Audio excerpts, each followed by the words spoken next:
Welcome to the webinar on relevance of analytics for sales and marketing professionals. To just start with a brief introduction of who the speaker is, I am Khushbu Agrawal and I am in the marketing and analytics industry for the last 5 years. I will be sharing some experiences from my 5 years on marketing analytics, and probably will then have a set of questions by the end of the session. So we have reserved last 15 minutes for question and answers round, and you can post me all your questions and probably I'll come back to it by the end of the session. So to start with, what analytics exactly is. Analytics to me is something which is unpredictable.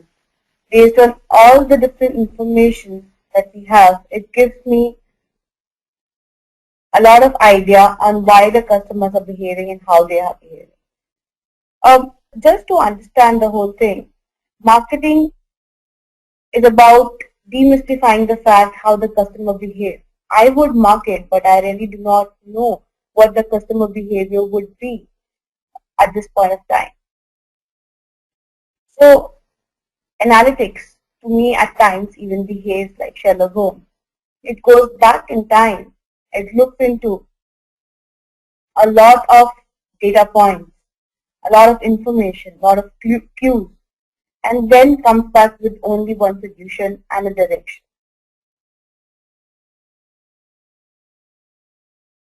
For us, for people who deal generally in sales and marketing, how does it help us? It helps us to define the marketing strategy. It even helps me to give us some kind of sales prediction. Or there's some kind of target I want to meet. Can I meet it? Analytics can help me do that. It is not only a technique but also a solution to a lot of our questions.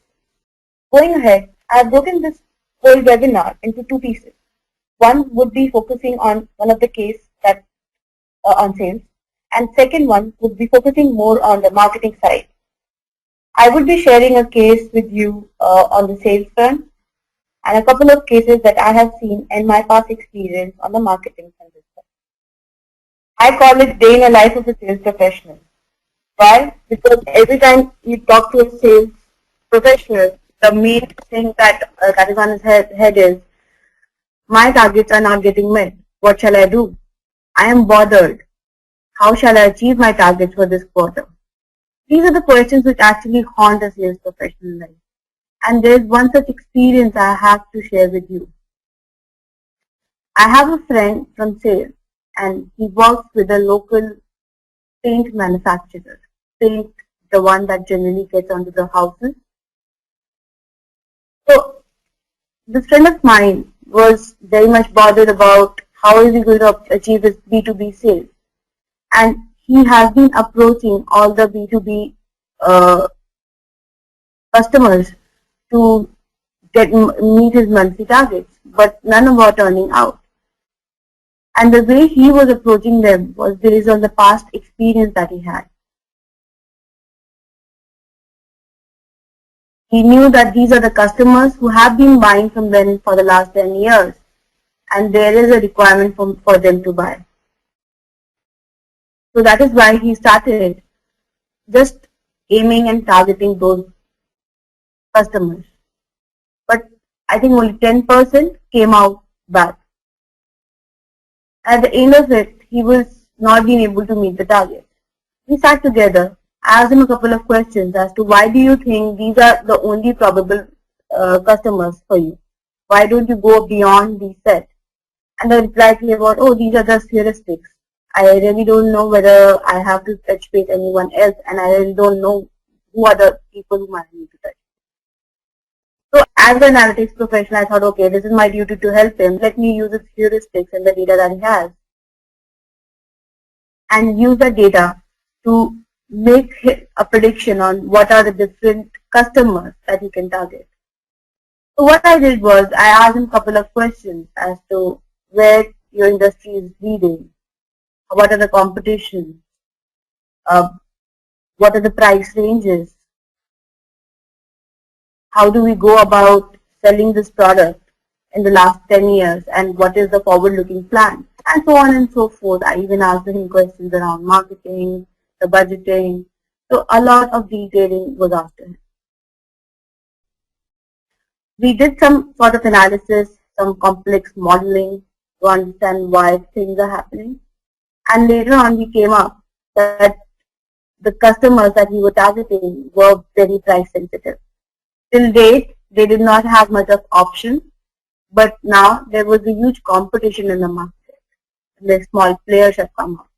And that is why people were not turning around.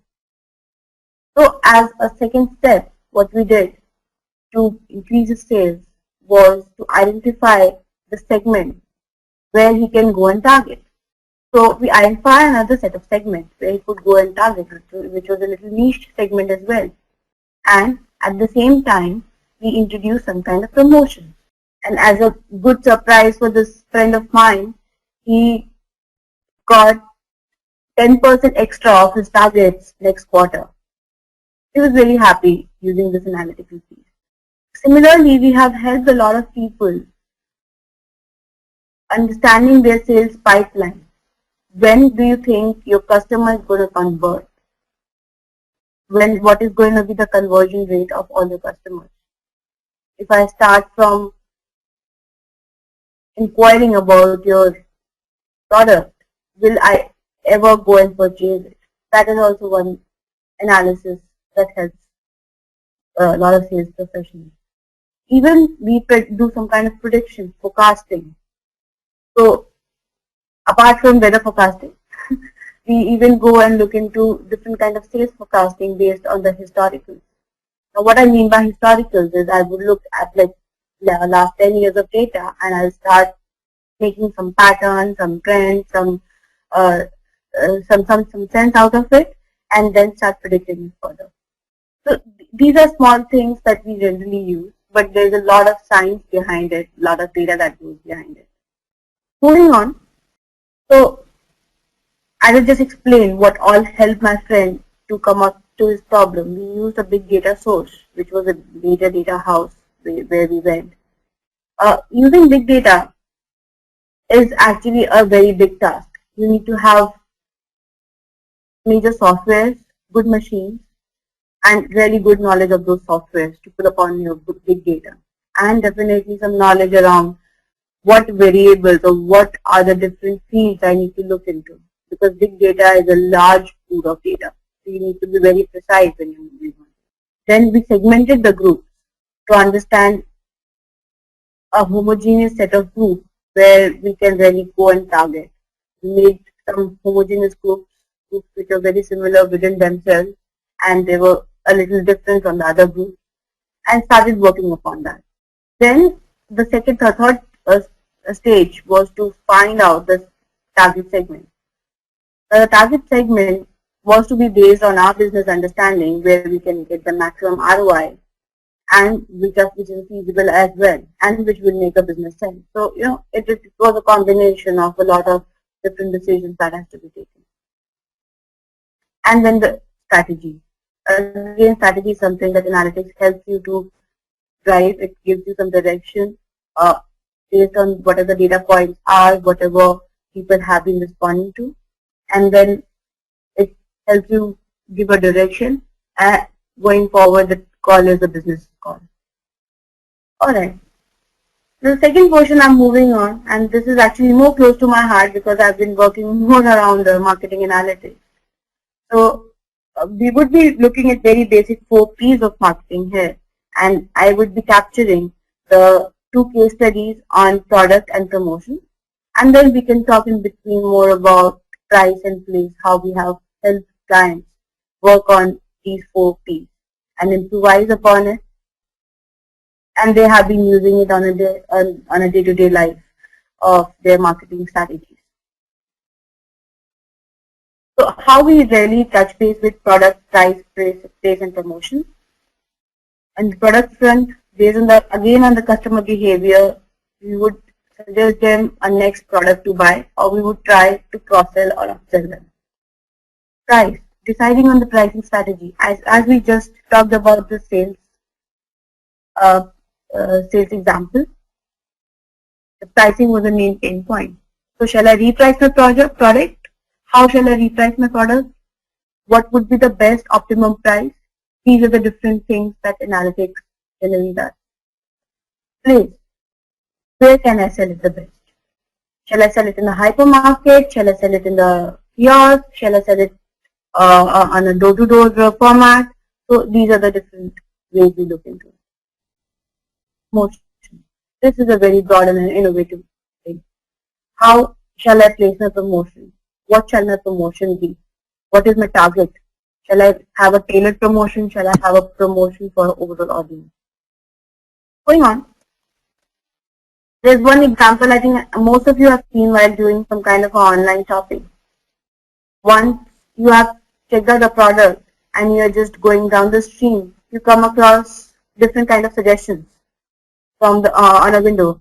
A customer who viewed this product also viewed some similar products which are frequently bought with this kind of a combination. So this is again a result of analytics. How does one know that I am also supposed to buy this kind of a product, or I am also one of the probable customers who can purchase a combination of an iron or a mixie or something? So this is all analytics that goes beyond. This is just the funda of cross-sell and upsell where the marketing analytics helps. Now, where we really look into this one is we go back to a lot of data behavior, the navigation that happens. So in the online industry, analytics is picking up very quickly, and it is helping online players a lot. So we pick up the data from the navigation, and we use that data to understand how many hits were there to look into as a combination. What was the maximum number of combination that people bought, or if not bought, what did they view? Looking at similar data points, we generally go and make a strategy on cross-selling and upselling. But these strategies are just not made for the whole audience. These are very much tailored and customized from one user to another. So just taking one more example, I go and purchase a pair of shoes from Flipkart, which is one of the online vendors. And when I'm about to check out, I see some suggestions with this pair of shoes. Most of the people bought a zipper as well. This is being based on the last purchase history that I have been doing. I was looking for a zipper in the last purchase history, and I was looking for some more sport equipment for running. And that is why I just combined everything. I just looked at the historical of my navigation and just went on and suggested me things. Not only that, it matched my behavior with the other set of people who were doing similar purchases and gave me a set of speculated products that I probably might just pick up. And as a result of that suggestion, I really picked up the combo of the shoes and the zipper because I was looking for something similar, and people have bought something similar when they were doing some similar kind of navigation. There's a similar example I can share from one of my firms when I was working 3 years back. There was this banking client, and they wanted to do some kind of a cross-selling with credit cards, but they wanted to be very innovative with it. Now, how innovation in banking goes about is only about selling credit cards or some other kind of cards. So we thought, let's do some kind of retail innovation here, and we went with the banking client. The problem was there was not very few sales on credit card, and the other products were also not getting touch based upon, especially the ones which were not the bank's forte, like the investment funds and some kind of gift card. So what we did was we looked at the data, we found out some segments where we can propose some cross-sell, and we started making some kind of promotional coupons out of it. So from the database where people were applying for a credit card, we started giving them some offers based on the season of the year. Now, what I mean by the season of the year. For example, it is a closing of financial year. I want to make some investments. So what I would do is I would give them a credit card and I'll try and cross-sell some kind of an investment policy where they would save the maximum. So this would happen near the financial year closing.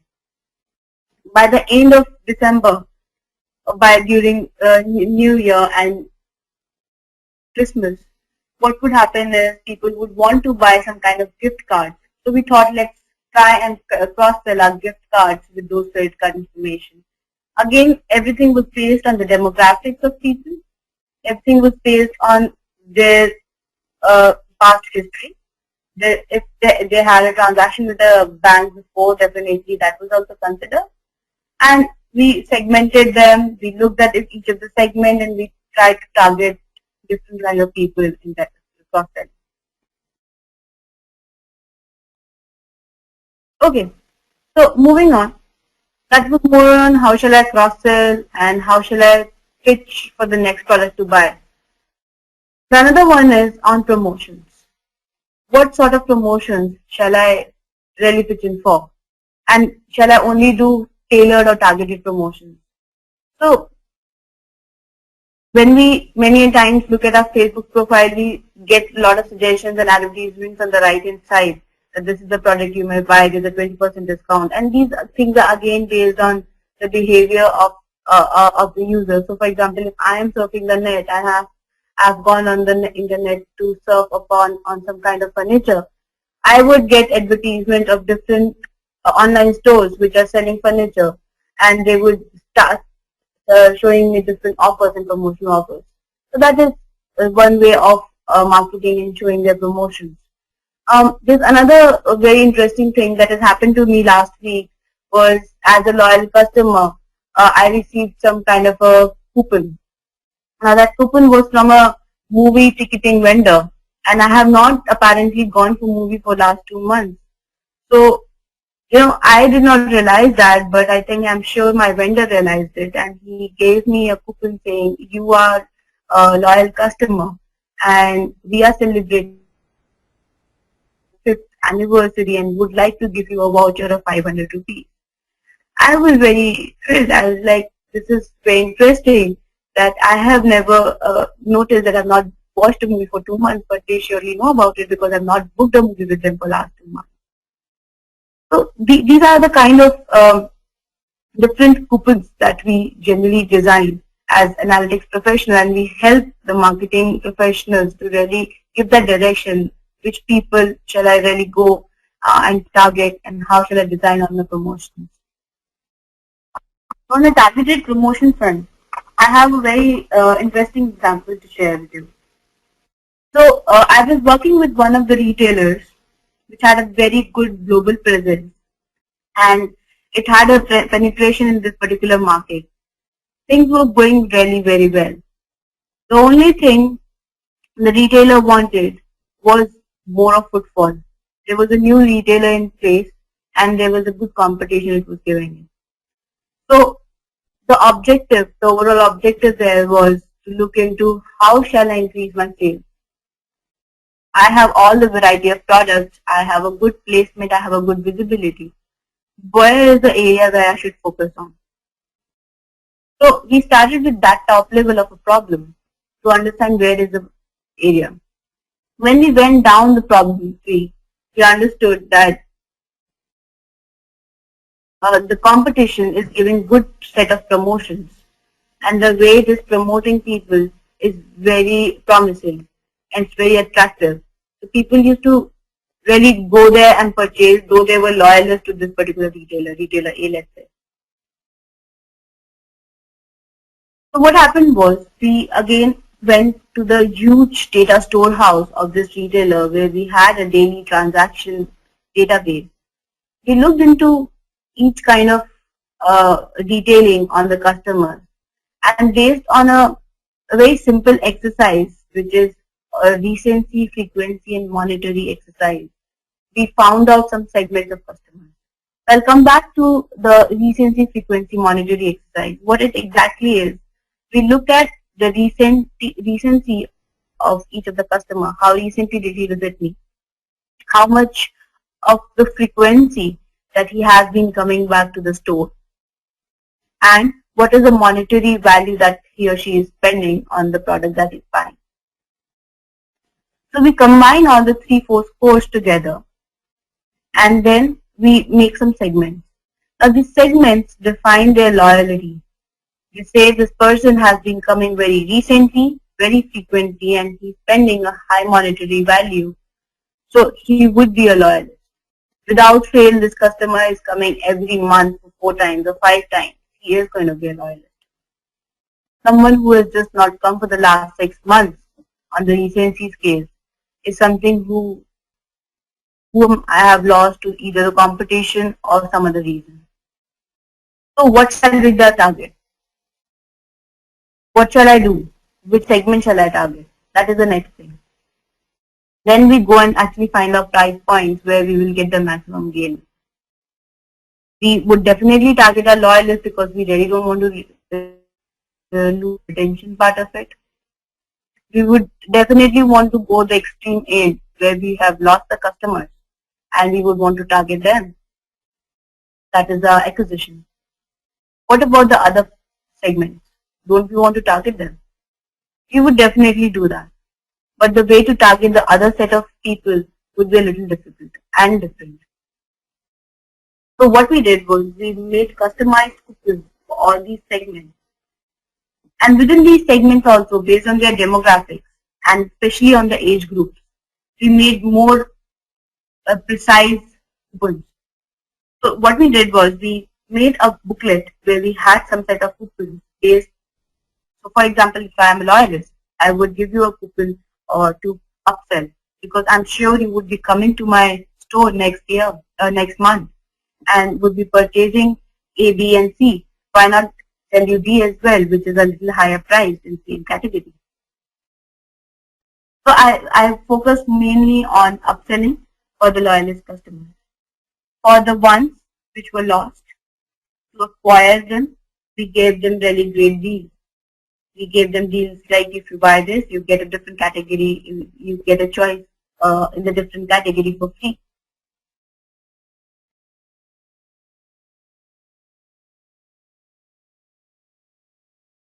So these two things were like really easily designed. But for the segments which lie especially in the middle of these two, we had to focus on their purchase behavior, their demographics. How far do they stay from the store? Are they, what age group do they lie in? Are they students? Are they professionals? And where did I get all this information? So it's not very simple to get information on each one of a customer. It's not easy to make a database out of it. What we do is whenever a customer used to come, we used to either ask them for a feedback form or their personal information just as records, give them next offer, or we had some information from their membership card. The retail store even had a membership card, and we use that membership card to build more into what their demographics are. So, you know how detailed the analytics has to go to understand what exactly would be the problem area, where exactly shall I target and what shall I really look into.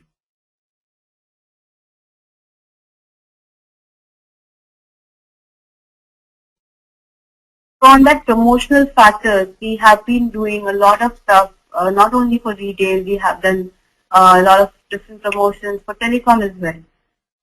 So we started working on a prepaid plan and we ended up introducing a postpaid plan to one of the clients where we thought that postpaid would give them more ROI compared to a prepaid plan. And postpaid also did not go as it is. It went with the promotion there. Retail, CPG and FMCG is using analytics like anything. It uses analytics to design its products, to introduce a new product in the category. If I want to introduce, let's say, some kind of a beverage, What would be the flavor? Analytics will help you there. I want to place a product at the most prominent position in a store. Which place shall that be? There where analytics helps. In deciding the marketing strategies, in deciding what promotions would give me the best ROI. It's the tech very provided. Deciding about domains, it's not only telecom, it's not only banking, it's not only retail. We have even worked with newspaper conglomerates to understand what is their readership. What would they prefer to read? So if I am giving a general newspaper, would they like to read a business newspaper along with that, or would they want some other kind of a magazine with that? These kind of combinations also something we have done in the past. Sharing more on my experiences, I've worked on predicting what kind of cash would come out of your ATM, or what should I be loading into my ATM on a daily basis, which is not a very easy task. The demand is changing. So that is again another on the forecasting front. Moving on, again touching a little more on the social media and online sales. This is again a very interesting problem. So when we want to decide upon which are the media drivers I need to invest in, there's a technique called market mix modeling that we generally use. Now, most of the time there's a debate that this particular media would give me more returns, this would not give me any return. And many times marketing professionals end up investing a lot of money in television. And there was a time when people even used to invest a lot in radio as well. Newspaper is the third most. But with changing times, the perception, the viewership, the visibility changes. And when we look at a lot of different things, we realize that the online social media is of more help. A combination of social media, television, radio would help me really gain my visibility. But how much of my budget shall go into each one of them is something that we decide, that we say, okay, let's do some kind of a optimization exercise and put our money, 10% of our money only in TV, and rest let's distribute among the social media drivers, or probably just keep 20% more aside and distribute them on a out-of-home media where we can display it in restaurants and malls and other places, other public places. Now, deciding on these particular factors, it is very important to keep in mind that we have a set budget aside, one. Second, every business problem has a very different kind of a media vehicle which drives it. So, going to a very small example, if I have to go to a construction field and have to look at the mixture which is used for construction, I may not want to advertise upon Facebook, because I know most of the people would not be even interested in looking at a building mixture on Facebook, or even they would not respond back. I would like to rather try and show some mailers to people about advertisement, or probably put it more on a public basis, because I know it is. For carrying on, there was some connection issue. So just carrying on what I was discussing. So based on each of the category, we generally are being able to decide where to put our money in the different kind of media drivers. A retailer would want to do a lot of out-of-home promotion or in-store promotion to see whether this thing is getting them revenues or not. FMCG would do a lot of television. A telecom would again do a lot of television, as well as it will start giving you some mailers on the online social media. There are a lot of difference in opinion that has come out from analytics, and the numbers have stated a lot of hunch and perception wrong. For example, we were working with one of the clients in retail, and they used to spend 90% of their money on TV, on spending on television advertisements. When we went back to the data, and their marketing spend was not doing really great. When we went back to the data, we looked at a lot of different perspectives. We understood that television is not the right medium where people would really, where this product would really get a visibility. It was the out-of-home media which will help. And more than out-of-home, it was the Facebook and the online social media that would help.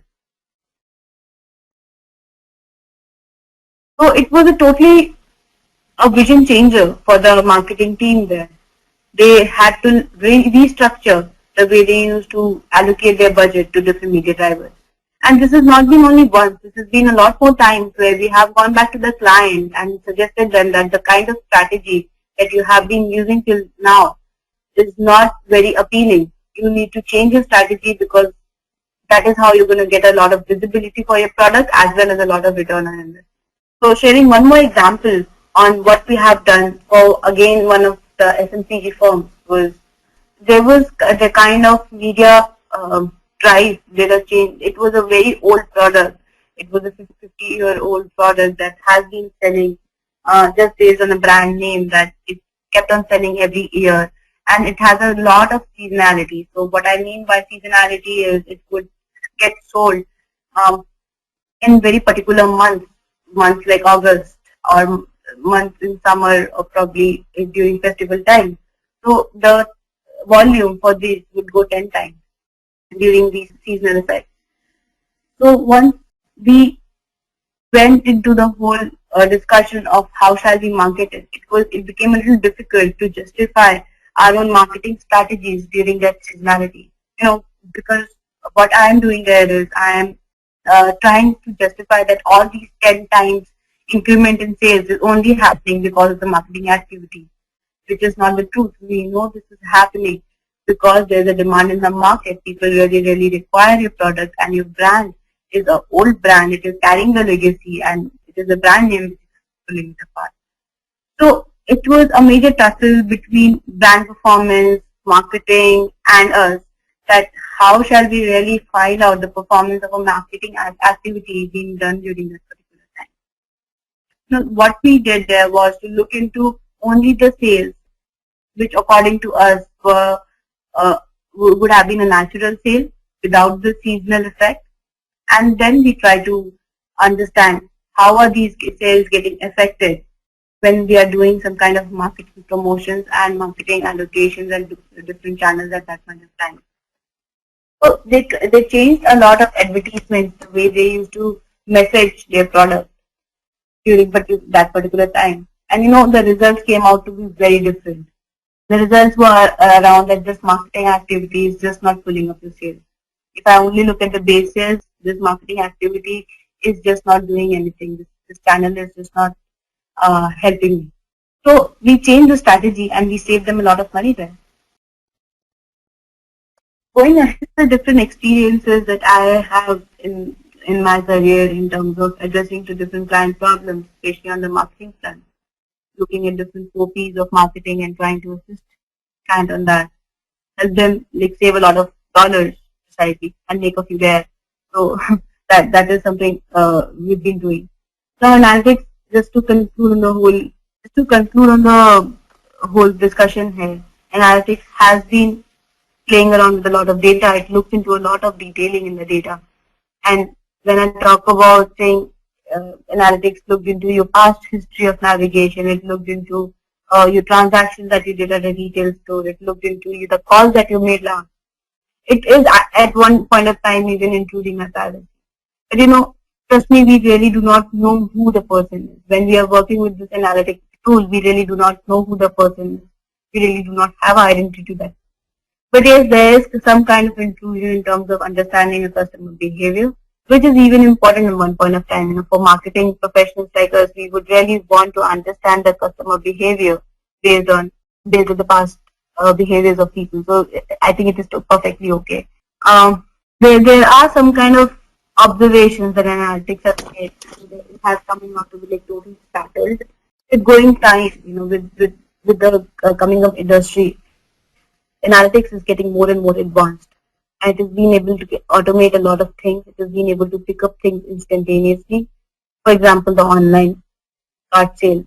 It is so instant that the moment I'm about to check out of a product, I get information about the next product I would be interested to buy in. So there are scenarios where analytics has been very, very fast. It is still an upcoming field, and probably in next 10 years, it will start predicting a lot of things. So on that note, that is what I would have to discuss and rather share my experiences on analytics, its relevance in the sales and marketing professional's life. And I'm good to take on more questions for the next 15-20 minutes. Please feel free to post your questions, and I'll just we'll just take a pause of 5 minutes, and then we can start on the question and answer. Okay, so we can start with. I have a couple of questions with me here. So we can start with the first question that I can see on the screen. The question is about what are the different efficient data analysis tools that we can use, and how can we gain knowledge on that. So the first one is precisely around the data analysis tools. There are a lot in the market. There are few which are freely available on the internet. So the softwares like R, softwares like SAS, SPSS, these are the ones which you can use for good analysis. The mainly used ones are SAS and SPSS in the industry, but they both come with a cost attached to it. SAS being the most expensive one, and then SPSS. With R, that is an open source tool. That is a free tool that you can download, and then you can start programming onto that. There are other tools as well, which works mainly into big data management, like Hadoop. These tools, they really help you to churn out a lot of big data into smaller pieces. And if you can work on it, but again, there is a cost attached to it. So I would suggest if you want to start up learning something, it's good to start on R and SAS. Where we can learn is, I can say EduPristine is a place which generally gives you a lot of material on how to read about it, how to go about understanding all these kind of tools, programming them, and then working on the strategy. Not only it helps you make understand R, it would even help you make understand the different marketing sides, different techniques that we have just discussed about in the case study. So it actually gives you a full package of how to go about learning. Okay, I hope that helps as an answer. If you have more answers, you can actually drop me another note or probably just drop me a mail. Moving on to another question here. So there's a question on when I was talking about the sales data, the sales professional case study. So there's a question on how many transactions did I look into, and how many are actually valid to look into for statistical decisions. So this is a very good question though. When we are looking at these kind of, and especially when we are looking at sales data, we really do not at times have a lot of detailed data storehouse. So we do two things there. One, we do a market research to find out how people perceive a product and what they really want out of a product, and we use those market research surveys to go further. So that is on the source. How many data points do I need? So statistically speaking, you need do good with data points more than 200, but at times even theoretically speaking, you do better with 30 also. But as a suggestion, if it is a market where you can get a lot of respondents in market research, it is suggested that you go for not less than 500 respondents and 500 data points to work upon, because many a times these would get turned out because of a lot of errors that they have made in the market. They're not following the logic in your research, and they're just not very serious with responding your questionnaire. So that is one thing that you should be very careful about. Number of data points, if I have to look into some kind of a transaction database. So when I was helping my friend, I did a market survey, and I even went into their system where they had a store of all the leads that got converted. So I use those leads for the last 5 years because trends generally in trained industry would change in 5 years. So I looked at only 5 years of data, but it was on a quarterly basis for all the sales leads that were created. So that was a good chunk of data that I had when I was using this case study. But it's always good when you're doing some kind of a forward-looking test or when you're doing some kind of a strategy building exercise. It is always good to go with a larger chunk of data, more than 1,000 data points to work upon. That helps you more. 500 to 1,000 is a good amount to do give a directional sense. And if you have a lesser data point, it will give you a hypothesis testing kind of a thing where you can test whether my hypothesis on this particular objective is good enough or not. Okay. So I am not being able to look at any more questions. If you have any more questions, we are still here on the line for next 5 minutes, and we can wait for a few more questions and queries on whatever answers that I have provided, if it all were helpful. For further queries, if you want, you can actually mail us to. We have put our email ID at the end of the presentation, which is help@edupristine.com. Please feel free to mail us there. We would be happy to answer all your queries, questions, and especially around the tools that you should be using, what are the open source tools, and how you should go about learning them. So we will here for next another couple of more minutes, and probably then we will sign off. So if you have more questions, please feel free to post them. Alright, so I feel there are no more questions. Definitely we would look forward for more queries from you. And I hope the session was very helpful for you to understand how analytics helps professionals here. For any queries, I'll again repeat, you can write back to us on help@edupristine.com. And thank you, it was a good audience and a good set of questions that I received.